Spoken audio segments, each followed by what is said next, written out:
नमस्कार दोस्तों, स्वागत करता हूं मैं आपका रीजनिंग ऋषि सर पे। और दोस्तों आज हम ये सी सेट का 2019 का पेपर डिस्कस करने वाले हैं। रीजनिंग में किस किस तरह के एग्जाम्पल आए थे, इन पे आज हमारी चर्चा होगी। ठीक है, तो शुरू करते हैं। ये यूपीएससी 2019 का सी सेट का पेपर है रीजनिंग का, ये आज डिस्कस कर रहे हैं हम। फर्स्ट नंबर का एग्जाम्पल जो आया था क्यूब एंड क्यूबॉइड से पूछा गया था। क्या कह रहा था, देखिए। आपसे कह रहा है ए solid cube, a solid each cube is printed yellow, blue and black such that opposite face are of same color. The cube is then cut into 36 cube of two different size such that 32 cube are small and then other 4 cube are big. ठीक है। None of these face of the bigger cube is printed blue. मतलब बड़े घन का कोई भी सतह जो है वो ब्लू नीले रंग से रंगा हुआ नहीं है। How many cube have only one face printed, मतलब एक सतह रंग वाले, केवल एक सतह फलक रंग वाले घनों की संख्या आपसे पूछ रहा है। ठीक है, इसको पहले एक बार डायग्राम देख लेते हैं। क्या डायग्राम है इसका, उससे बहुत आसानी से इसको समझ सकते हैं हम।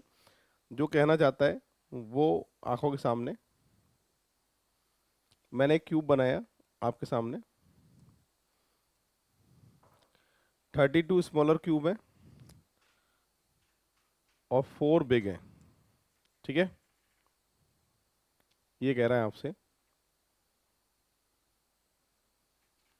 ठीक है,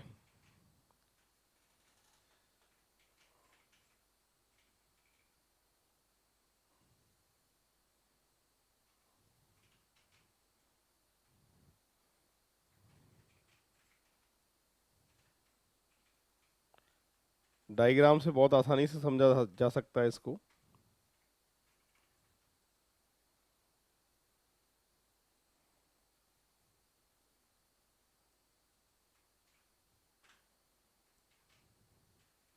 ठीक है, तो ये 16 घन आगे हैं, 16 पीछे हैं और 4 घन जो हैं वो बड़े दिखाई दे रहे हैं। इसमें कह रहा था कि बड़े घन का कोई भी सतह नीले रंग से रंगा हुआ नहीं है, तो ये ब्लू कलर आगे होगा तो ब्लू कहाँ होगा, पीछे होगा। ठीक है, और बचे कुचे को आप कोई सा भी रंग दे सकते हैं। इसको मान लेते हैं हम यहाँ पर काला रंग, और ऊपर नीचे वाली सतह पे मान लेते हैं पीला रंग। जो कहना चाहता था उसके लिए डायग्राम हमारे सामने है। इस डायग्राम को देख के मुझे वो घन छांटने जिनकी केवल एक सतह पर रंग होगा। अब सबसे पहले मैं इसमें बात करता हूँ कि इसमें जो ये बड़े घन है इनकी दो सतह रंगी हुई है, यहाँ येलो कलर से और यहाँ ब्लैक कलर से। तो ये तो वन फेस प्रिंटेड वाले में काउंट नहीं होंगे, मतलब चार जो बड़े घन है बीचों बीच में, उनमें से कोई भी एक सतह रंग वाला घन नहीं होगा। एक सतह रंग वाले घन या तो आगे आगे हो सकते हैं या पीछे पीछे हो सकते हैं। इनकी भी कंडीशन है कि ये वाला जो घन है वो तीन सतह से रंगा है, थ्री साइड प्रिंटेड है, तो इसमें वन फेस प्रिंटेड वाले कोई भी क्यूब इसमें तो होगा नहीं। तो इन सबको काट दो, कोने वाले घन जितने भी हैं। इसमें देखो यहाँ ब्लैक कलर है, यहाँ ब्लू कलर है, तो वन फेस प्रिंटेड में ये भी नहीं आएंगे। और same to same black colour इधर है तो ब्लैक इधर भी होगा, ये भी कटेंगे आपके। येलो कलर ऊपर है तो ये वाले कटेंगे, और येलो ही नीचे है तो ये वाले कटेंगे। वन फेस प्रिंटेड वाले जो क्यूब हैं, फोर तो आगे हैं और फोर पीछे हैं। फोर और फोर आंसर कितना दे के आओगे, 8। तो करेक्ट जो आपका आंसर आएगा इसमें वो कितना आएगा साहब, 8 आएगा। यानी सी ऑप्शन जो है इसका करेक्ट आंसर होगा। ये सबसे पहला एग्जाम्पल पूछा था क्यूब एंड क्यूबॉइड से, तो ये पूछा गया था, करेक्ट आंसर है 8। बढ़ते हैं नेक्स्ट एग्जाम्पल की तरफ। अगला एग्जाम्पल है, ये डायरेक्शन टेस्ट का एग्जाम्पल है, दिशा परीक्षण का। क्या कह रहा था, देखिए। A start from his house and walk 20 metre towards east, where his friend we join him. They together walk 10 meter in the same direction. Then A turn left while we turn right and travel 2 meter and 8 meter. Again B turn left to travel 4 meter followed by 5 meter to his right to reach his office. A turn right and travel 12 meter to reach his office. What is the shortest distance between the two office, दोनों office के बीच में shortage distance आपसे पूछी गई है। एक काम करते हैं, इसका डायग्राम हम बनाते हैं शुरुआत से। ए अपने घर से चलना प्रारंभ करता है, पूरब में जाता है, ईस्ट पूरब। तो ए को यहाँ से बना लेता हूँ मैं, ईस्ट पूरब 20 मीटर। ठीक है, उसके बाद में उसका मित्र बी उसे मिला, वे दोनों उसी दिशा में 10 मीटर और चले। तो यहाँ पर मित्र मिल गया, उसी डायरेक्शन में 10 मीटर और चलाना है इनको, ठीक है। उसके बाद में ए जो है वो अपने लेफ्ट साइड में टर्न करता है और बी जो है राइट साइड में टर्न करता है। ए जो है ऊपर जाएगा, बी जो है नीचे जाएगा, ठीक है।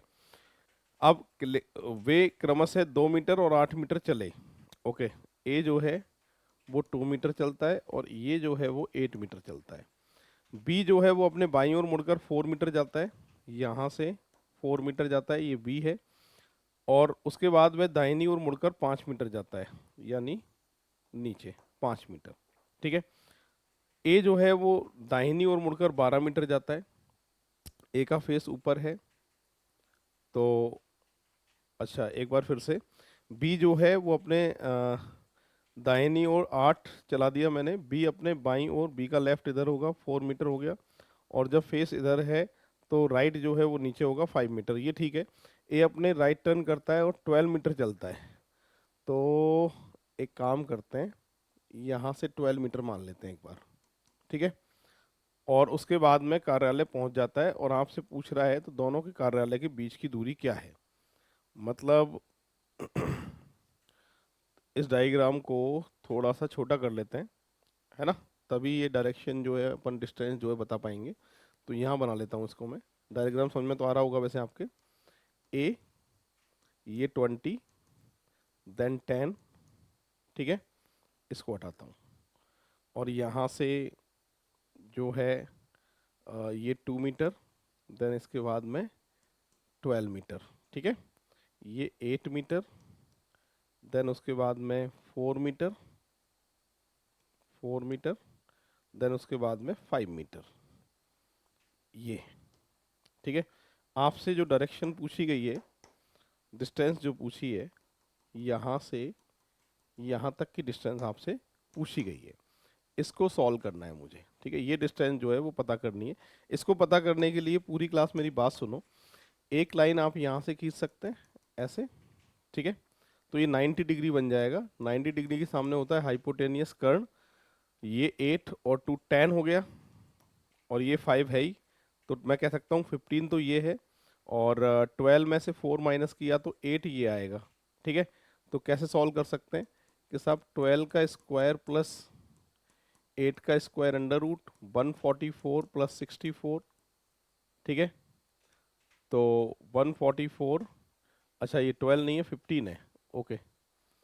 तो 15 का स्क्वायर प्लस 8 का स्क्वायर अंडर रूट 225 प्लस 64, तो 289।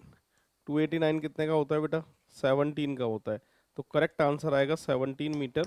ऑप्शन की बात करें तो बी ऑप्शन जो है इसका करेक्ट आंसर होगा। पूरी क्लास देख लीजिए, डायग्राम इस तरीके से बनेगा। ये डायरेक्शन टेस्ट दिशा परीक्षण का एग्जाम्पल था, 40 नंबर का एग्जाम्पल था।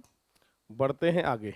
ये भी डायरेक्शन से एग्जाम्पल पूछा गया था। डायरेक्शन में सी सेट 2019 में 2 एग्जाम्पल पूछे गए थे। दूसरा ये है, ये कह रहा है P Q and R there twins, then distance between P and Q 60 kilometre. Towns हैं ये पी क्यू आर, और इनकी जो डिस्टेंस है वो पी क्यू की 60 किलोमीटर है, और यहाँ पर पी और आर की जो डिस्टेंस है वो 80 किलोमीटर है। क्यू की कह रहा है Q the west of P, Q जो है वो पी के पश्चिम में है, ठीक है। And R is the south of P, R जो है वो पी के दक्षिण में है। What is the distance between Q and R? Q और आर की दूरी हमें पता करनी है कितनी है। तो यहाँ पर पी क्यू आर 3 नगर हैं, ठीक है। सबसे पहले डायरेक्शन वाली जो बात लिखी है ना, उसी से सबसे पहले शुरुआत करनी है, क्योंकि इसको पूरा अरेंज करने के लिए डायरेक्शन पता होनी जरूरी है। सबसे पहले यहीं से लेते हैं। क्यू पी के पश्चिम में है, क्यू जो है वो पी के पश्चिम में, लेफ्ट हैंड साइड पे वेस्ट पश्चिम होता है। क्यू पी के पश्चिम में है, और आर पी के दक्षिण में है। आर जो है वो पी के दक्षिण में है, ठीक है। आपसे क्या कह रहा है? पी और क्यू की दूरी 60 है, और पी और आर की दूरी जो है वो 80 है। आपसे पूछ रहा है क्यू और आर की दूरी क्या है, ये डिस्टेंस आपको पता करनी है। और 90 डिग्री के सामने आप जानते हैं क्या होता है, कर्ण होता है। तो सॉल्व कैसे करेंगे? 80 का स्क्वायर प्लस 60 का स्क्वायर अंडर रूट 6400 प्लस 3600, तो 10,000, और ये कितने का होता है बेटा? 100 का होता है, ठीक है। तो 100 आएगा आंसर, 100 किलोमीटर। ऑप्शन की बात करें तो डी ऑप्शन जो है इसका करेक्ट आंसर होगा। इस तरीके से सॉल्व होगा। ये भी डायरेक्शन का एग्जाम्पल था। अगला एग्जाम्पल क्या है, ये ब्लड रिलेशन, रक्त संबंध का एग्जाम्पल है। ये कह रहा है कि भाई किसी संयुक्त परिवार है, जॉइंट फैमिली है, उसमें 7 मेंबर्स हैं, ए से लेके जी तक।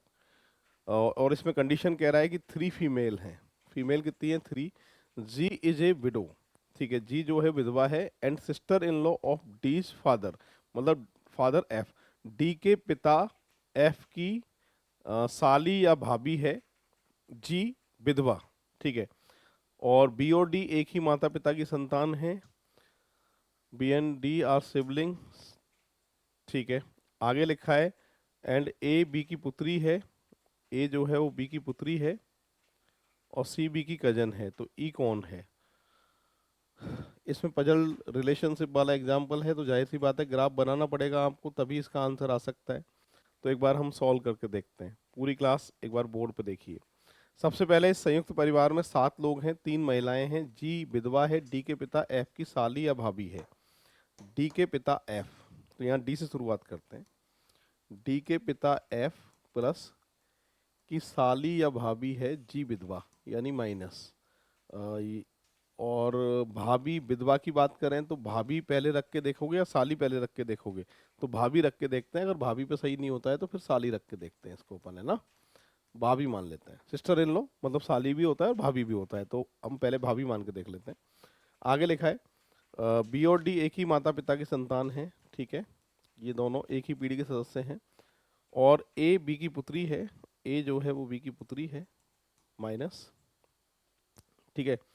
तो आपसे पूछ रहा है, अब इसमें ई बचा है और परिवार एक ही है, तो जाहिर सी बात है ई जो है ये तो विधवा है, तो ये प्लस है, तो इसकी पत्नी जो है हम किसको बना देते हैं? ई को बना देते हैं, ठीक है। तो यहाँ पर पूछ रहा है ई कौन है? ई क्या एफ की पत्नी है? हाँ बिल्कुल सही बात है पहली तो। क्या ए की दादी या नानी है? बिल्कुल, ये बात भी सही है, ग्रैंड मदर है, ये बात भी करेक्ट हो रही है। यहाँ पर कह रहा है आंट ऑफ सी, सी के बारे में लिखा है सी बी का कजन है, ओके, सी बी का कजन है मतलब इसी पीढ़ी में सी आएगा। सी जो है इसका पुत्र, विधवा का पुत्र भी, पुत्री कुछ भी हो सकता है।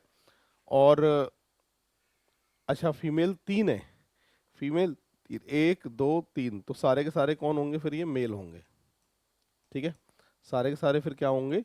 मेल होंगे। तो यहाँ ये सिबलिंग वाली बात जो है वो फिट नहीं बैठ रही है, क्योंकि फीमेल जो हैं वो कितनी हैं? 3 महिलाएं हैं। स्थिति क्लियर नहीं है, उसको मेल भी कर दो फीमेल भी कर दो तो भी आंसर पे कोई फर्क नहीं पड़ेगा। तो यहाँ पर कह रहा है कि सी की आंटी है, सी जो है वो जी का पुत्र या पुत्री भी हो सकती है। तो यहाँ पर करेक्ट जो बात बैठ रही है वो तीनों पे सही बैठेगी, फर्स्ट सेकंड एंड थर्ड, यानी डी ऑप्शन जो है इसका करेक्ट आंसर माना जाएगा। बढ़ते हैं आगे नेक्स्ट एग्जाम्पल की तरफ। यहाँ पर लिखा है इस सीरीज को पूरा करना है। ये जो है वो अल्फाबेट सीरीज है, अगला पद हमें पता करना है कौन सा आएगा। यहाँ पर अगर मैं सीरीज को देखता हूँ तो कितने हैं ये टोटल मिलाकर अक्षर? तो 3 और 3 6 और 3 9 और 3 12 और 3 15, 15 हैं। 15 पे 3 या 5, 3 पे तो बन नहीं रहा, और एक बार मैं 5 5 पे चेक करूँ, 5 5 5 5 पे चेक करूँ तो बिल्कुल दिखाई दे रहा है एक जैसा क्रम, डबल ए दिख रहा है। मैं यहाँ से बेटा डबल बी कर सकता हूँ, और यहाँ से डबल सी कर सकता हूँ, ठीक है। तो डबल सी बीच में ए, डबल ए बीच में बी, और डबल बी बीच में सी। तो यहाँ पर C B C triple B, यानी ऑप्शन बी जो है इसका करेक्ट आंसर है। तो इस तरीके से होगा, पूरी क्लास देख लो एक बार। बढ़ते हैं नेक्स्ट एग्जाम्पल की तरफ। रीजनिंग ऋषि सर नाम से हमारी एप्लीकेशन है, उसको आज ही डाउनलोड कर लीजिएगा। उसमें सी सेट के हिसाब से बहुत बढ़िया तरीके से मैंने बेसिक और ट्रिक के हिसाब से रीजनिंग समझाई है। उसको देखकर आप वीडियो और ट्रिक और बेसिक समझ सकते हैं, और उसी में नॉमिनल चार्ज मैंने रखा है, और उस वीडियो को आप कितनी बार भी देख सकते हैं, पीडीएफ को डाउनलोड कर सकते हैं। ये सारी सुविधा दी हुई है। तो रीजनिंग ऋषि सर नाम से हमारी जो एप्लीकेशन है उसको आज ही डाउनलोड कर लीजिएगा। बढ़ते हैं आगे। तो अगला एग्जाम्पल क्या है, ये नंबर सीरीज है। अगला आपको पद पता करना है कौन सा आएगा। ठीक है, अब कह रहा है इस सीरीज में ऐसे कितने पांच हैं जिनके ठीक पहले तीन नहीं है। पांच से पहले तीन नहीं है बेटा, पांच से पहले तीन नहीं है। एक तो ये पांच है ऐसा एक ही है, तो करेक्ट आंसर जो आएगा एक। ठीक है भाई, तो ये तो बहुत ही आसान एग्जाम्पल हो गया, और इसका जो आंसर आएगा वो कितना आएगा, एक आएगा। बढ़ते हैं नेक्स्ट एग्जाम्पल की तरफ। अगला एग्जाम्पल ये नंबर सीरीज का एग्जाम्पल है, और इसमें क्या कह रहा है, आपसे कह रहा है कि 132, 129, 124, एक्स का मान पूछ रहा है कितना आएगा। ठीक है, एक्स का जो मान है वो कितना है ये आपसे पूछा गया है। तो एक काम करते हैं, इनके बीच का एक बार डिफरेंस निकालते हैं, अंतर कितना है। तो पहले में मैं अगर अंतर देख रहा हूँ तो बेटा मुझे दिखाई दे रहा है 3 का। यहाँ जो अंतर दिखाई दे रहा है बेटा 5 का दिखाई दे रहा है। यहाँ जो अंतर दिखाई दे रहा है 7 का। यहाँ जो अंतर दिखाई दे रहा है वो 11 का। और यहाँ जो अंतर दिखाई दे रहा है वो कितने का दिखाई दे रहा है मुझे, 7। तो ये है 7 6 13 का। अब ये जो अंतर मैं निकाल रहा हूँ तो इनमें मुझे कुछ सीरीज दिखाई दे रही है, और ये है प्राइम नंबर अभाज्य संख्याओं की सीरीज। और अगर मैं यहाँ कहना चाहता हूँ तो अगला जो आएगा वो अभाज्य संख्या कौन सी होती है, 13 से बड़ी जो होती है वो 17 होती है। और 17 अगर मैं यहाँ जोड़ देता हूँ, ठीक है, 17 मैं यहाँ जोड़ देता हूँ, नहीं 17 माइनस कर देता हूँ, 17 माइनस करते हैं। 93 में से 17 अगर माइनस करें तो यहाँ पर जो आएगा वो 76 आएगा। तो करेक्ट आंसर जो आना आएगा वो कौन सा आएगा, सी ऑप्शन आएगा। तो ये अभाज्य संख्याओं की सीरीज है, सीरीज चल रही है। मैंने अंतर निकाला, पहले 3 का, फिर 5 का, फिर 7 का, फिर 11 का, फिर 13 का, और 13 से बड़ी अभाज्य संख्या कौन सी होती है, 17 होती है। इसलिए जो करेक्ट आंसर है वो ये आने वाला है। पूरी क्लास एक बार देख लीजिए। और ये नंबर था अपना 48 का। ठीक है, बढ़ते हैं आगे। नेक्स्ट एग्जाम्पल की तरफ है, इसको आप एक बार ट्राई करिएगा। और ये भी सीरीज का ही एग्जाम्पल है, और इसमें आपको बताना है कि आंसर जो है वो क्या आने वाला है, वो हमें पता करेंगे। हाँ भाई, तो शुरू कर रहे हैं। देखो यहाँ पर 4, 196, 16, 144, 36, 100, 64, और x का मान पता करना है बेटा कितना है। यहाँ पर अगर देखा जाए तो ये 2 का स्क्वायर है, ये 4 का स्क्वायर है, ये 6 का स्क्वायर है, ये बेटा 8 का स्क्वायर है, ऐसे अल्टरनेट में। ठीक है, और जो रह गए हैं उनमें देखो, ये 14 का स्क्वायर है, ये 12 का स्क्वायर है, ये आपके 10 का स्क्वायर है। तो यहाँ कितने का, 8 का स्क्वायर आना चाहिए, यानी 64 आंसर आना चाहिए। बी ऑप्शन जो है इसका करेक्ट आंसर होगा। अल्टरनेट एकांतर में सीरीज बन रही है, 2 का स्क्वायर, 4 का स्क्वायर, 6 का स्क्वायर और 8 का स्क्वायर। ठीक है, यहाँ से देखें तो 14 का, 12 का, 10 का, और अब कितने का होना चाहिए, 8 का स्क्वायर होना चाहिए। तो 64 जो है इसका करेक्ट आंसर होगा। बढ़ते हैं नेक्स्ट एग्जाम्पल की तरफ। अगला एग्जाम्पल आपके सामने है, ये 79 और 80। ठीक है, इसमें क्या लिखा है, पूरी क्लास देखिए एक बार।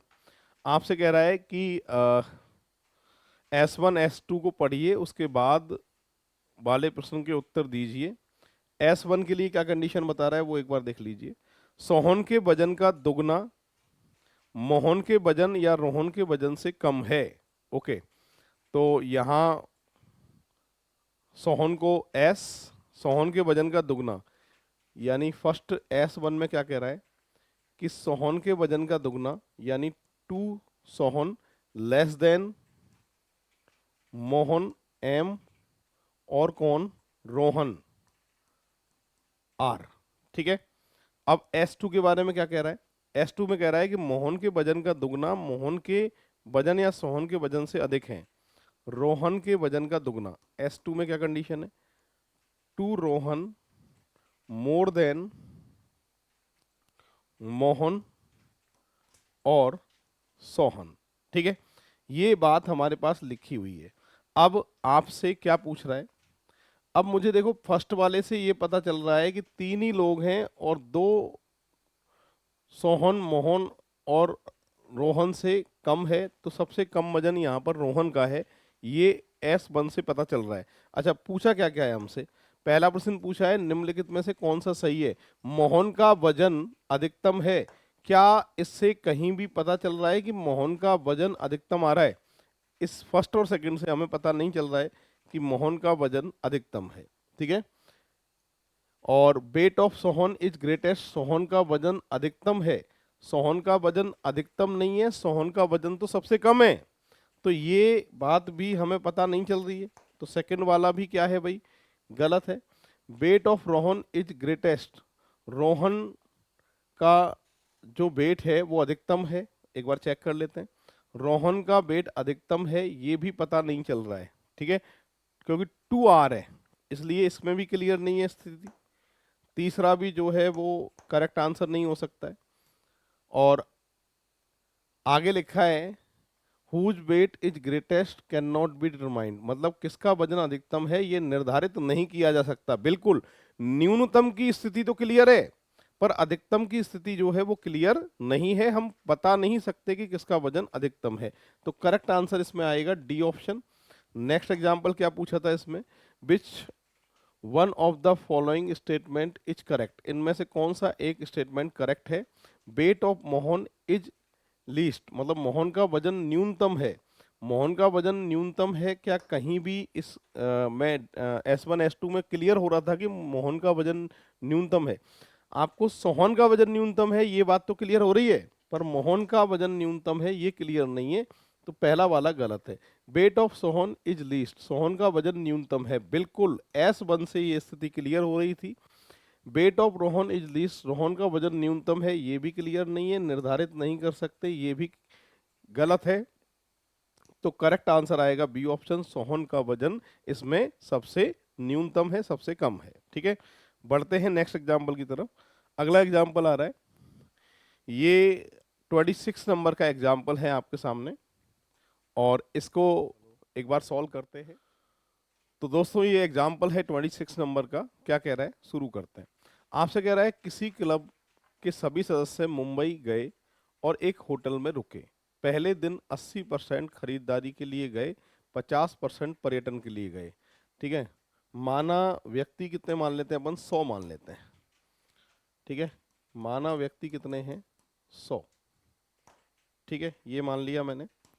तो सबसे पहले खरीदारी, खरीदारी वाले जो हैं, ठीक है, खरीदारी वाले जो हैं वो 80% हैं।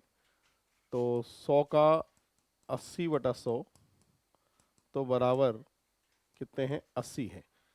और पर्यटन वाले जो हैं बेटा वो 50% हैं।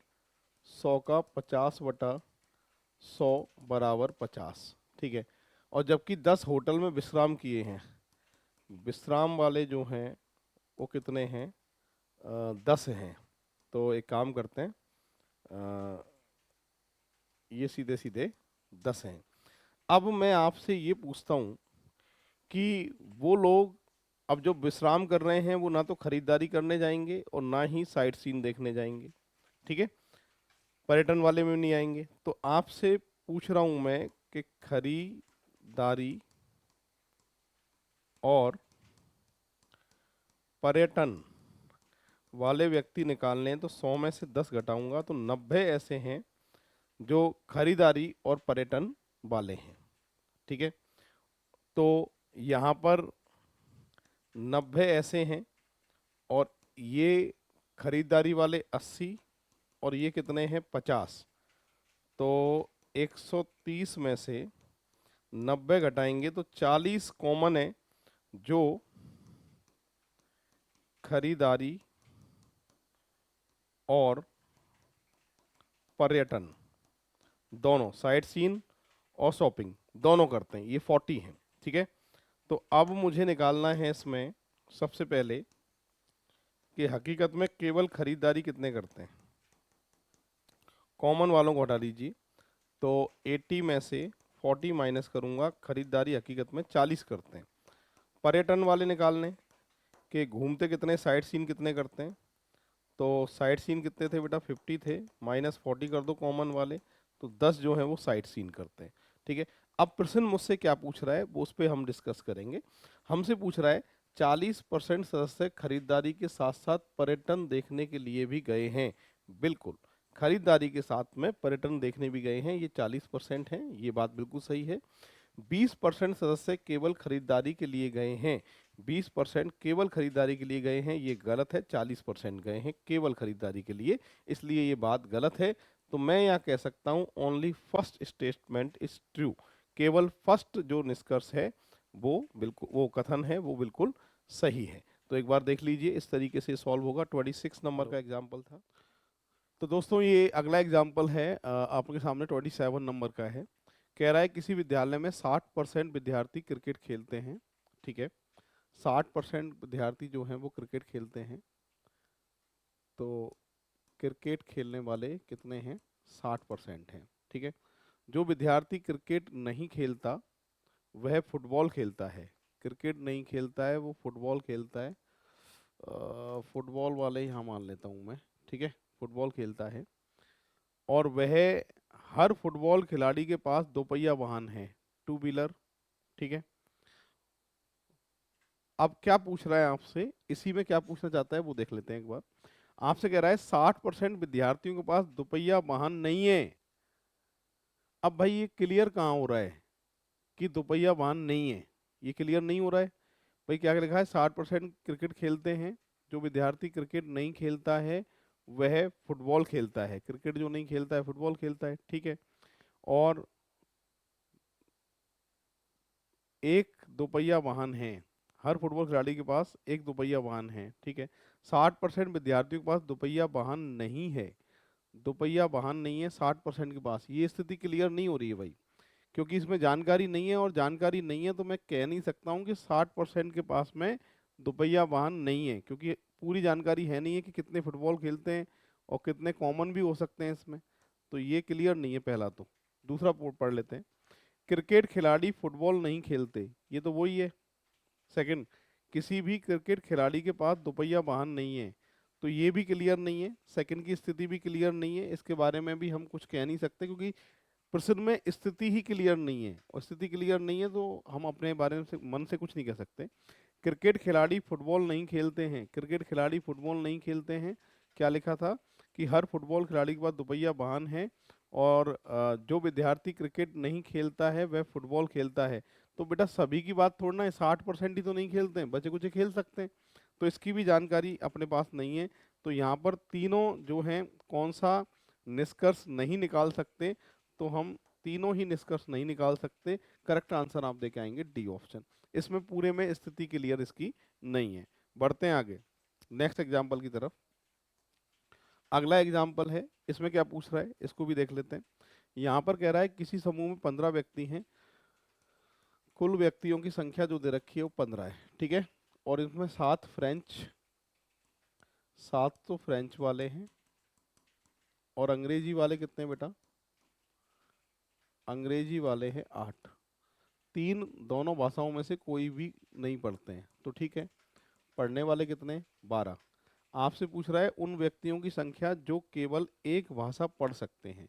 केवल एक भाषा पढ़ सकते हैं, ये आपसे पूछा गया है। तो सबसे पहले मैं एक काम करता हूँ, कॉमन निकाल लेता हूँ यार इसमें। ये कितना आ रहा है कॉमन, तो इसको कॉमन निकालने का तरीका क्या होता है, दोनों तरफ की संख्याओं का योग करना है, माइनस भाषा जानने वाले, तो कितने आ रहे हैं, 3। ठीक है, एक तो ये तरीका है, डायरेक्ट ऐसे सॉल्व कर सकते हैं। कॉमन जब भी निकालने हो तो दोनों तरफ की संख्याओं का योग करना, माइनस जो भाषा जानने वाले हैं उनको माइनस करके आप उत्तर निकाल सकते हैं, जो कितना आ रहा है, 3। दूसरा तरीका होता है, इसको x मान के भी सॉल्व कर सकते हो आप। कैसे, माना दोनों भाषाएं जानने वाले x हैं, केवल फ्रेंच वाले 7 माइनस एक्स, केवल अंग्रेजी वाले 8 minus x. 7 minus x plus 8 minus x बराबर किसके, 12 के। भाषा जानने वालों के, पॉजिटिव नेगेटिव कट जाता है, माइनस एक्स प्लस 15 बराबर 12। माइनस एक्स माइनस 3, माइनस हटा दीजिए, कॉमन कितना है, 3। और जब कॉमन 3 है, x 3 है, तो केवल फ्रेंच वाले निकाल सकते हो ना। तो बेटा 7 में से 3 गए तो 4। केवल अंग्रेजी वाली निकाल सकते हैं, 8 में से 3 गए तो 5। आपसे क्या प्रश्न पूछ रहा है, केवल एक भाषा पढ़ सकते हैं ऐसे कितने हैं, 5 और 4 टोटल मिलाकर 9। एक भाषा पढ़ने वालों की जो संख्या आएगी वो कितनी आएगी आपकी, 9 आएगी। ऐसे होगा, पूरी क्लास देख लो। बढ़ते हैं नेक्स्ट एग्जाम्पल की तरफ। ये 12 नंबर का एग्जाम्पल है, क्या पूछा गया है इस पे भी एक बार डिस्कस करते हैं। आपसे कह रहा है कि श्रीमान एक्स के 3 बच्चे हैं। पहले बच्चे का जन्मदिन अप्रैल माह के 5वें सोमवार को पड़ता है, दूसरे का नवंबर माह के 5वें बृहस्पतिवार को पड़ता है, तीसरे बच्चे का जन्मदिन किस दिन है जो 20 दिसंबर को पड़ता है। ठीक है भाई, सॉल्व करते हैं। कैलेंडर का एग्जाम्पल है। अब एक चीज समझ में आ रही है कि पहले बच्चे का जन्मदिन देख लो बेटा तुम। पहले बच्चे का जन्मदिन जो है वो अप्रैल महीने के 5वें सोमवार को पड़ता है। 1 तारीख को सोमवार है तो अगला सोमवार आएगा बेटा आपके 8 को, 8 से अगला आएगा 15 को, 15 से अगला आएगा भाई साहब 22 को, 22 से अगला आएगा 29 को। तो 29 तारीख का सोमवार हो सकता है या बेटा 30 तारीख का सोमवार हो सकता है। यही संभावना है मेरे पास में अप्रैल महीने की, तो अप्रैल मंथ की। और दूसरे बच्चे नवंबर के 5वें बृहस्पतिवार को पड़ता है। नवंबर में भी 30 दिन होते हैं, अप्रैल में भी 30 दिन होते हैं, तो इसकी भी संभावना वही होंगी। 29 तारीख को गुरुवार बृहस्पतिवार पड़ेगा या फिर 30 तारीख को गुरुवार पड़ेगा। इनको आपस में, पहला बच्चा ये दूसरा बच्चा, इनको आपस में कंपेयर करके देख लेते हैं, मिला के देख लेते हैं बात सही आ रही है कि नहीं आ रही है। तो देख लेते हैं एक बार, रुको। 29 तारीख का अगर बेटा सोमवार है अप्रैल महीने में, यहाँ लिख देते हैं 29 अप्रैल का अगर सोमवार है तो 29 नवंबर का, नवंबर ही है ना, हाँ नवंबर का गुरुवार आना चाहिए। ये एक बार चेक कर लेते हैं। अप्रैल का महीना ख़त्म करने में एक दिन चाहिए बेटा। अप्रैल के बाद मई, जून, जुलाई, अगस्त, सितंबर, अक्टूबर और नवंबर। 29 का छोटा रूप 1 है, जोड़ के भाग कितने का दिया है, 7 का। तो एक बार 7 से काट देते हैं भाई। 31 का छोटा रूप मैंने बता चुका हूँ, कैलेंडर पढ़ाया था आपको क्लास में, और वीडियो भी बनी हुई है मेरी कैलेंडर की, यूट्यूब पे आप देख सकते हैं। 31 में 7 का भाग लगाएंगे, छोटा रूप 3 होता है, और 30 के लिए 2 होता है, 29 के लिए कितना होता है, 1 होता है।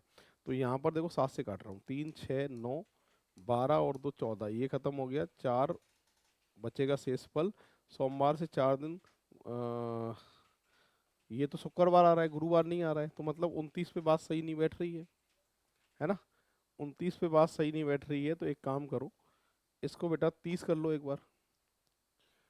30 अप्रैल पे चेक कर लो, इसको 29 अप्रैल कर लो, तो अप्रैल में 0, मई, जून, जुलाई, अगस्त, सितंबर, अक्टूबर, नवंबर का 1, सबको जोड़ के भाग 7 का, 3 6 9 12 और 2 14, और शेषफल बचेगा 3। सोमवार से 3 दिन आगे, मंगल बुध गुरु, ये सही बैठ गया बेटा। तो यहाँ पर पहले बच्चे का जन्म 30 अप्रैल को है, दूसरे का बेटा 29 नवंबर को गुरुवार को है, तो आप इसको देखते हुए 20 दिसंबर का वार निकालना है। सॉल्व कर सकते हो क्या? अरे अब तो बहुत आसान हो गया, कर सकते हैं। तो 29, हाँ जी, नवंबर का महीना खत्म करने के लिए 2 दिन, नवंबर के बाद दिसंबर 1 दिन चाहिए, नवंबर 30 का होता है, 29 दे रखा है 1 दिन, और दिसंबर का कितना है 20, भाग लगाना है 7 का, रिमाइंडर आएगा 0, और 0 का मतलब जो बार दिया है वही बार, तो करेक्ट आंसर आएगा आपके गुरुवार, यानी बी ऑप्शन जो है इसका करेक्ट आंसर होगा। बहुत बढ़िया लेवल का एग्जाम्पल था, ऐसे होगा, पूरी क्लास देख लो एक बार। बढ़ते हैं नेक्स्ट एग्जाम्पल की तरफ। 13 नंबर का एग्जाम्पल है, और ये अपना पूछा गया था सिलोजिज्म से, सिलोजिज्म का एग्जाम्पल है। हम देखते हैं क्या कह रहा है, सुनो सॉल्व करते हैं। फर्स्ट में कह रहा है कुछ चूहे बिल्लियां हैं, कुछ चूहे बिल्लियां हैं। फिर लिखा है कुछ बिल्लियां कुत्ते हैं, कोई कुत्ता गाय नहीं है। कुत्ते की मना है बेटा, किससे मना है, गाय से मना है। ये डायग्राम है। पहला चेक करते हैं, कोई भी गाय बिल्ली नहीं है, कोई भी गाय बिल्ली नहीं है। अब स्थिति क्लियर नहीं है, कुछ तो हो सकती है। सेकंड, कोई भी कुत्ता चूहा नहीं है, कोई भी कुत्ता चूहा नहीं है, स्थिति क्लियर नहीं है, हो सकते हैं। कुछ बिल्लियाँ चूहे हैं, कुछ बिल्लियाँ चूहे हैं, इनकी पोजीशन क्लियर है, तो केवल थर्ड जो है वो आंसर सही होगा। तो इसका जो आंसर आएगा केवल थर्ड आएगा। डायग्राम के हिसाब से पहला और दूसरा निष्कर्ष जो है वो सही नहीं है। सही कौन सा है? तीसरा। बढ़ते हैं नेक्स्ट एग्जाम्पल की तरफ। अगला एग्जाम्पल ये 15 नंबर का है। क्या कह रहा है देखो, इसकी बात करते हैं। किसी विद्यालय में प्रत्येक विद्यार्थियों को एक विशिष्ट पहचान की संख्या नियुक्त की गई है। एक विद्यार्थी फुटबॉल का खिलाड़ी है यदि और केवल यदि पहचान संख्या 4 से विभाज्य है। ओके। और जबकि एक विद्यार्थी क्रिकेट खिलाड़ी है जो केवल पहचान संख्या 6 है, 6 से विभाज्य है। ठीक है। यदि 1 से लेकर 100 तक की प्रत्येक संख्या किसी न किसी विद्यार्थी के लिए नियुक्त की गई है, तो उनमें से कितने विद्यार्थी क्रिकेट के साथ साथ फुटबॉल भी खेलते हैं? बढ़िया एग्जाम्पल है।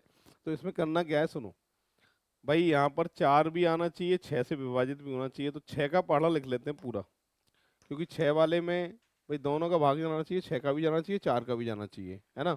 ऐसी संख्याएं छांटनी है। तो 6 की टेबल ले लेते हैं पूरी अपन। 6, 12, 18। ठीक है।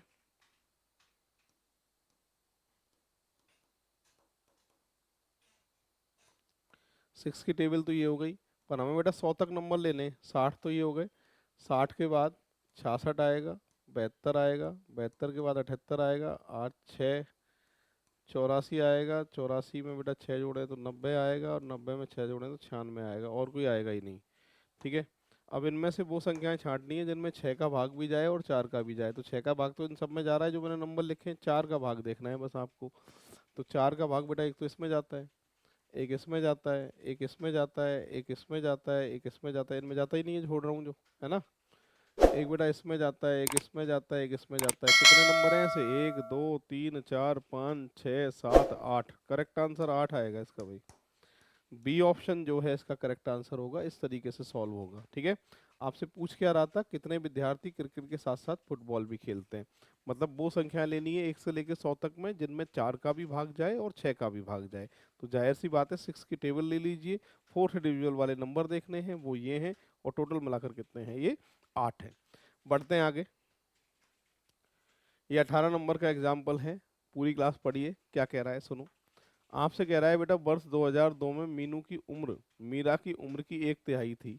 अच्छा।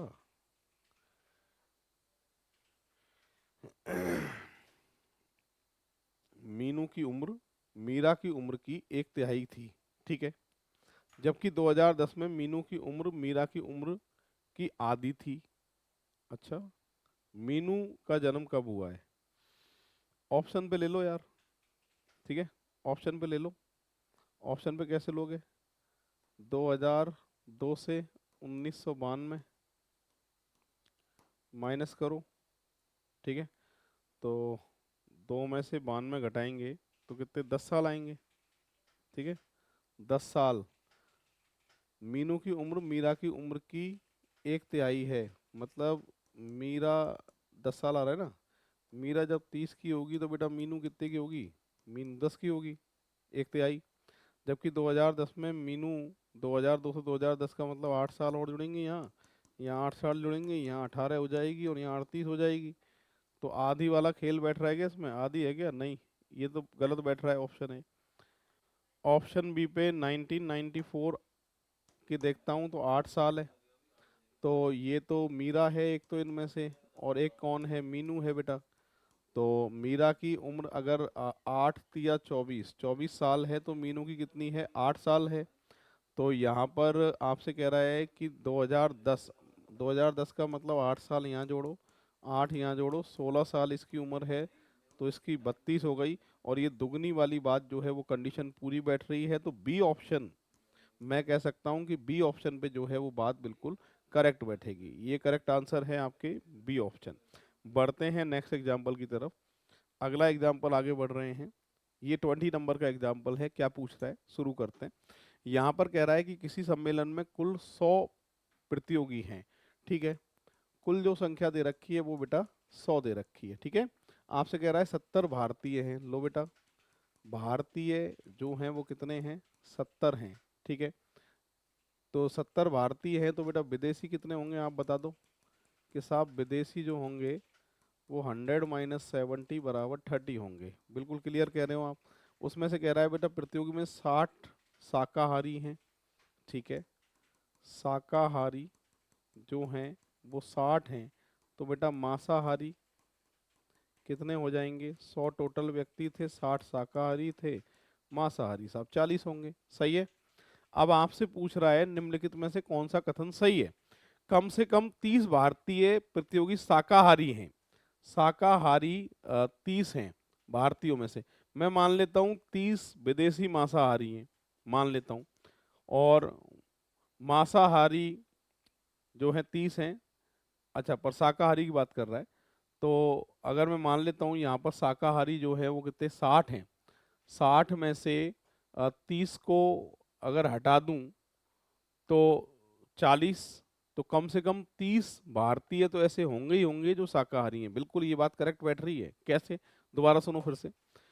यहाँ पर जो शाकाहारी वाले हैं वो कितने हैं साहब, 60 हैं और 70 भारतीय हैं। मैं विदेशियों को मान लेता हूँ ये शाकाहारी है, विदेशी वाले सब की सब। तो 30 की 30 विदेशी शाकाहारी कर दिए मैंने, ठीक है। तो शाकाहारी बचे कितने बेटा, 30 बचे। तो कम से कम 30 तो भारतीय ऐसे होंगे ही होंगे जो शाकाहारी होंगे ही होंगे। ज्यादा भी हो सकते हैं, पर कम से कम 30 वाली बात तो सही बैठ रही है। कम से कम 10 भारतीय प्रतिभागी मांसाहारी हैं। मांसाहारी बेटा 40 थे और मैं 30 विदेशियों को मांसाहारी मान लेता हूं सबको। तो 10 तो फिर भी बचेंगे जो भारतीयों में जाएंगे मांसाहारी। तो यही लिखा है कम से कम 10 भारतीय जो है मांसाहारी हैं। तो ये बात भी सही है बेटा। फिलहाल मैं कह सकता हूं कि दोनों बातें सही हैं। सी ऑप्शन जो है इसका करेक्ट आंसर होने वाला है, ठीक है। इस तरीके से होगा ये। बढ़ते हैं नेक्स्ट एग्जाम्पल की तरफ। अगला एग्जाम्पल क्या है, सुनो। यहां पर कह रहा है कि किसी 5 मंजिला इमारत 1 से लेके 5 तल हैं, ठीक है। 1 2 3 4 5, ओके। और 4 भिन्न भिन्न रंगों का इस्तेमाल कर रंगा गया है। 5 मंजिल हैं और रंग है बेटा 4। तो जाहिर सी बात है कोई एक जो है उस पर कलर नहीं होगा या एक पे डबल होगा, दोनों में से एक कंडीशन होगी।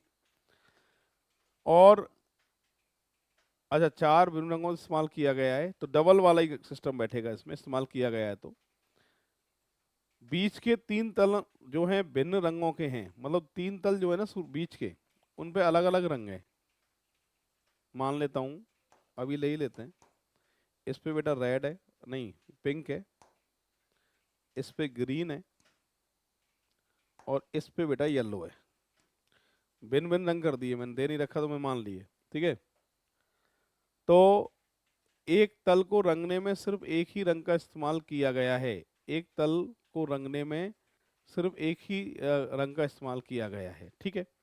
पहला, बीच के 3 तलों को भिन्न रंगों से रंगा गया है, लिख दिया। दूसरे और चौथे तलों को भिन्न रंगों से रंगा गया है, दूसरे और चौथे को अलग अलग रंग से रंगूं, ये ठीक है। पहले और 5वें तलों को लाल रंग से रंगा गया है, सुनिश्चित करने के लिए कोई दो क्रमागत तल भिन्न रंगों के हैं। अच्छा, सिर्फ एक ही रंग का इस्तेमाल किया गया है। तो अब आपसे ये पूछ रहा है कि कौन सा कथन जरूरी है जिससे अलग अलग रंग वाली जो कंडीशन है, 4 रंग जो वाली कंडीशन है वो पूरी हो जाए। तो यहां पर देखो भाई,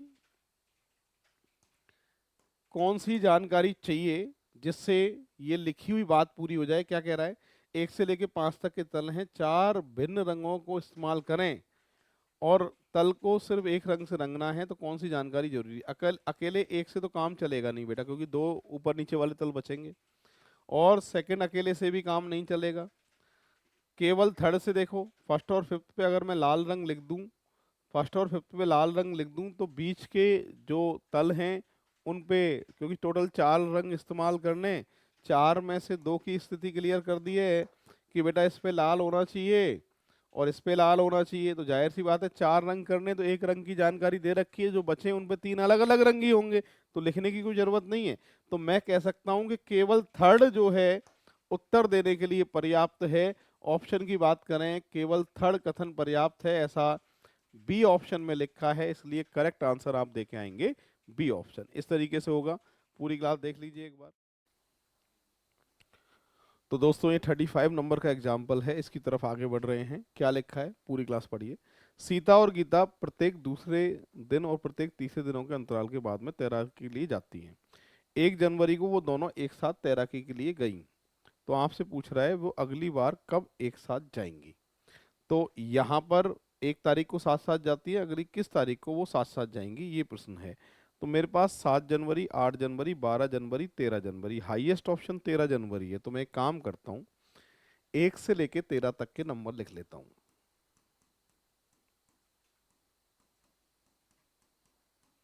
ये तो बात हो गई बेटा सीता की, और गीता के लिए भी लिख लेते हैं 1 से 13 तक।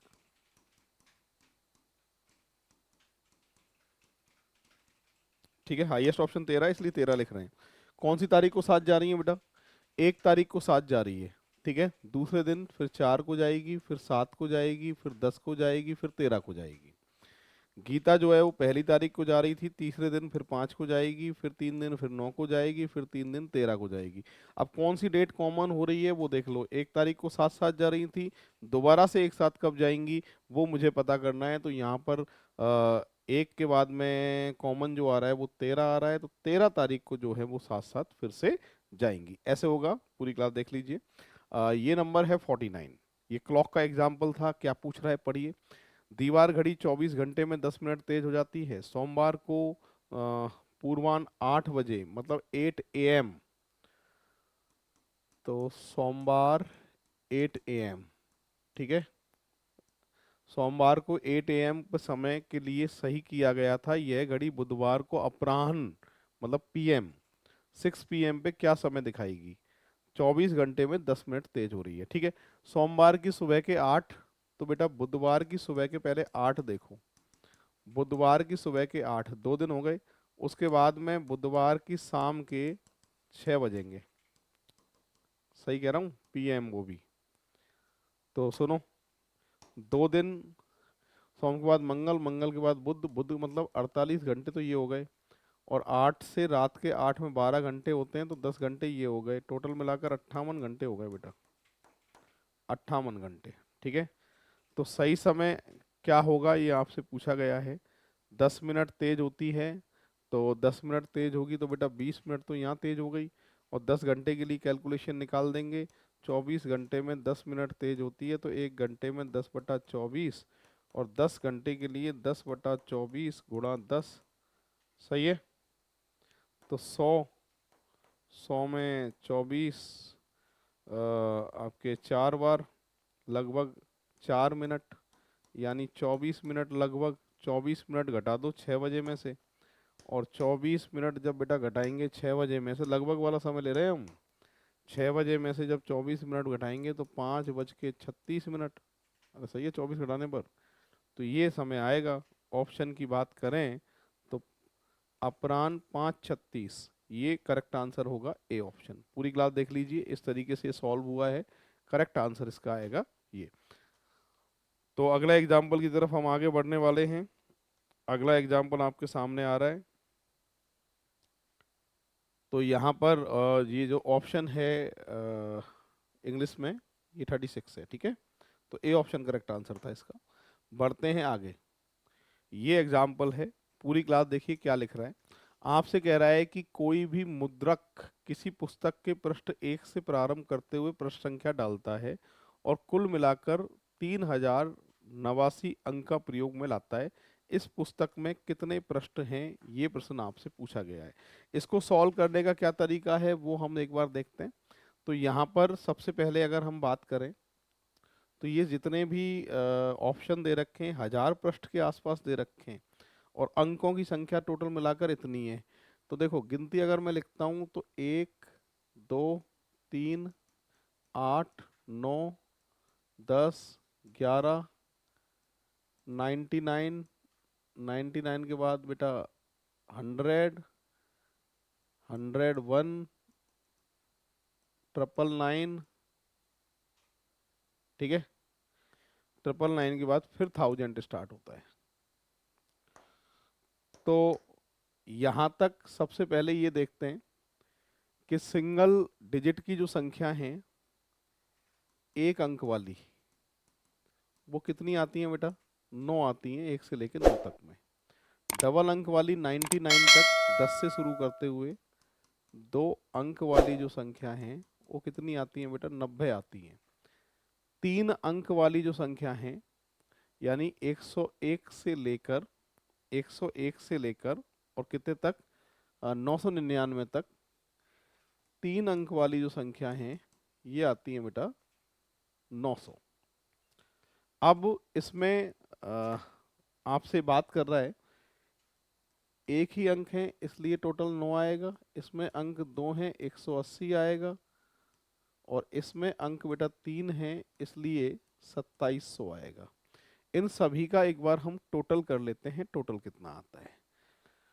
टोटल अगर इनका करें तो यहाँ से तो आ गया 9, 7 और यहाँ से अगर बात करें 9 तो यहाँ से आ गया, और यहाँ से आ गया बेटा 8, और यहाँ से आ गया 8, और यहाँ से आ गया 1, 2889 ये नंबर आ रहे हैं, 2889। ठीक है। अच्छा, और कुल मिलाकर कितने अंकों का प्रयोग किया गया था बेटा? कुल मिलाकर 3089 में से 2889 माइनस कर देते हैं हम। ठीक है, तो कितने बचे? यहाँ पे बेटा 0, यहाँ पे 0, 10 में से 8 गए तो 2, और यहाँ पर 200। 200 मुझे और चाहिए। क्या चाहिए? 200। 200 नंबर और चाहिए। तो अभी तक हम जो पहुंच चुके हैं वो 999 तक पहुंच चुके हैं। ठीक है, अब 4 अंकों वाली संख्या चाहिए, क्योंकि 1000 से तो 4 अंकों वाली संख्या स्टार्ट हो गई है, तो इसमें 4 का भाग लगा लीजिए, 50 4 अंक वाली संख्या और चाहिए मुझे, है ना। तो बेटा 999 तक हम पहुंच गए हैं, 50 संख्या और चाहिए 4 अंक वाली, तो 50 संख्या और चाहिए 4 अंक वाली, तो कितने पृष्ठ कितने नंबर तक देंगे? तो इन सब का टोटल आएगा 1049, 1049। तो पुस्तक में कितने पृष्ठ हैं? पुस्तक में जो पृष्ठ आएंगे वो 1049 आएंगे। ये करेक्ट आंसर है। पूरी क्लास देख लीजिए, मैथ में भी आता है, रीजनिंग में भी आता है, दोनों में आता है। बढ़ते हैं नेक्स्ट एग्जाम्पल की तरफ। आपसे पूछा गया है कि किसी वर्ष कैलेंडर का ठीक वैसे ही जैसा 2009 का कैलेंडर है, 2009 का कैलेंडर का दोबारा से प्रयोग कब किया जा सकता है, ये प्रश्न आपसे पूछा है। तो 2009 के कैलेंडर का प्रयोग दोबारा से कब किया जा सकता है? मैंने बताया था कि लीप वर्ष के तुरंत की बाद की कोई भी सन होती है, रिपीट कैलेंडर के लिए हमेशा 6 ऐड करना पड़ता है। 6 जोड़ दीजिए, 2015 का जो कैलेंडर है वो 2009 का कैलेंडर 2015 के समान होगा। ये कैलेंडर का मैं बेसिक पढ़ाया था क्लास में, बताया था कि अगर लीप वर्ष के तुरंत की बाद की कोई भी सन होती है तो +6 करके कैलेंडर रिपीट होता है, और उसके अलावा सब में +11 करके जो है वो आंसर निकाल सकते हैं। बढ़ते हैं नेक्स्ट एग्जाम्पल की तरफ। अगला एग्जाम्पल ये है, यहाँ पर देखो क्या कह रहा है। यहाँ पर आपसे कह रहा है कि यदि बी से आगे समेत अंग्रेजी वर्णमाला का प्रत्येक एकांतर अक्षर छोटे अक्षर को लेवल केस में लिखा जाए तो शेष बड़े अक्षरों को लिखा जाए तो वर्ष के उत्तरार्ध, उत्तरार्ध का मतलब होता है second half. Okay, second half के सेकंड हाफ, उत्तरार्ध के प्रथम मास। अब देखो महीने होते हैं 12, 12 का जो आधा है वो होता है बेटा जून, और जून के बाद सेकंड हाफ का जो फर्स्ट मंथ है वो है जुलाई। जुलाई को कैसे लिखा जाएगा पूछना ये चाहता है। क्या कह रहा है कि बी से प्रारंभ करते हैं अंग्रेजी वर्णमाला का प्रत्येक एकांतर अक्षरों को बी अक्षर छोटे अक्षर में लिखा जाए। तो ठीक है, बी को छोटे अक्षर में लिखा जाए मतलब जैसे ये है ABCD, तो इसको ऐसे लिखा जाए, ये तो ए तो ऐसे ही कैपिटल रहेगा और बी जो है वो स्मॉल रहेगा। यदि बी से आगे बी समेत बी से आगे बी समेत अंग्रेजी वर्णमाला का प्रत्येक एकांतर अक्षर छोटे अक्षर लोअर केस में लिखा जाए तो बी और ये सी और डी को ऐसे लिखा जाए, ये कहना चाहता है। तो आपसे पूछ रहा है कि जुलाई को कैसे लिखा जाएगा, ये आपसे पूछा गया है। तो जुलाई को कैसे लिखा जाएगा ये पूछ रहा है, तो एक बार फिर से पढ़ लेते हैं। यदि कह रहा है कि यदि बी से आगे, बी से आगे बी समेत, ओके, अंग्रेजी वर्णमाला का प्रत्येक एकांतर अक्षर छोटे अक्षर में लिखा जाए और शेष अक्षर बड़े अक्षर में लिखे जाएं, तो ठीक है भाई। तो ये ऐसे ही कह रहा है जैसे मैं बता रहा हूँ आपको, मतलब बी और डी, मतलब इवन नंबर पे जो भी अक्षर आएंगे वो तो स्मॉल लेटर में लिखने हैं, ऑड नंबर पे जो भी अक्षर आएंगे उनको कैपिटल लेटर में लिखना है। जुलाई, इसको कैसे लिखा जाएगा? ये तो बेटा इवन है तो ये तो स्मॉल में लिखा जाएगा, ये ऑड है ये एज इट इज लिखा जाएगा, ये इवन है स्मॉल में लिखा जाएगा, इवन नंबर स्मॉल में, कैपिटल नंबर ये लिखा जाएगा। ऑप्शन कौन सा है ऐसा? डी।